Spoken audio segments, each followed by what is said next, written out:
நேத்து கரூர்ல நடந்தது யாருமே எதிர்பார்த்திராத ஒரு மிக துயரமான சம்பவம். இதுக்கு பொறுப்பேற்கிறது யாருன்னு ஒரு பெரிய டிஸ்கஷன். யார் பொறுப்பேற்பா? விஜய் பொறுப்பேற்றுக்குவாரா, இல்லை இந்த ஆளுங்கட்சி ஏற்றுக்குமா, இல்லை போலீஸா? உங்களோட டிஸ்கஷன் மக்களோட உயிரை வச்சு மறுபடியும் நீங்கள் அரசியல் தான் பண்ண பார்க்குறீங்களே தவிர, இத்தனை பேரோட உயிர் போயிருக்கு, இவ்வளோ பேர் பாதிக்கப்பட்டிருக்காங்க. இதை சரி பண்ணணும், இது ஏன் நடந்துச்சு, இதை மறுபடியும் நடக்காமல் என்ன பண்ணணுங்கிறத பற்றி யாருமே பேசலையே தவிர, இதுக்கு யார் பொறுப்பேற்பா?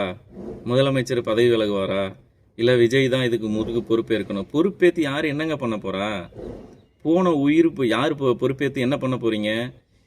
விஜய் வந்திருக்காரு, அவர் லேட்டாக வந்ததுனால தான் இவ்வளோ கூட்டம் வந்துச்சு, அவர் தான் இதுக்கு முக்கிய காரணம். ஓகே, 7 மணி நேரம் லேட்டாக வந்தாருங்கிறீங்க.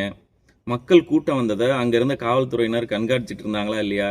எவ்வளோ பேர் சேர்றாங்க, எவ்வளோ பேர் பாதுகாப்பில் இருக்காங்க, கூட்டம் அதிகமாகிறப்ப இன்னும் பாதுகாப்பு எக்ஸ்ட்ரா ஃபோர்ஸ் வேணும் அப்படிங்கிறத யார் கேட்டிருந்துருக்கணும், யார் ஃபாலோ பண்ணியிருந்துருக்கணும்? அங்கே பாதுகாப்புக்கு இருந்த காவல்துறையினருக்கு, ஆய்வாளர்களுக்கு தெரிஞ்சிருக்கணும், அவங்க அதை ஃபாலோ பண்ணியிருந்துருக்கணும். ஒன்று. ரெண்டாவது, ஒரு ஒரு ஸ்டாரு, ஒரு புதிய கட்சி தலைவர், இதுக்கு முன்னாடி 2-3 டிஸ்ட்ரிக்டில் மீட்டிங் நடந்திருக்கு. ஸோ அங்கெல்லாம் என்ன மாதிரியான பீப்புள்ஸ் வந்திருந்தாங்க, எப்படி அவங்கள கண்ட்ரோல் பண்ண முடிஞ்சது, அவங்க ஏஜ்டு பீப்புள்ஸா, இல்லை ஃபுல் அண்ட் ஃபுல் இளைஞர்களா, அவங்க வந்துட்டு கண்ட்ரோலில் இருக்காங்களா, நம்மளால் எவ்வளோ ஃபோர்ஸ் தேவைப்பட்டுச்சு, அவங்க சொல்லியிருந்த ஒரு 1000 பேர் தான் வருவாங்க அப்படின்னு சொல்லியிருந்திருக்கப்போ அவங்க சொன்ன கணக்கில் தான் வந்திருந்தாங்களா, இல்லை எக்ஸ்ட்ரா க்ரௌடு வருதா, அது எப்படி கண்ட்ரோல் பண்ணணுங்கிறத இதுக்கு முன்னாடி நடந்த கூட்டத்தில் பார்த்துருந்துருக்கலாம்.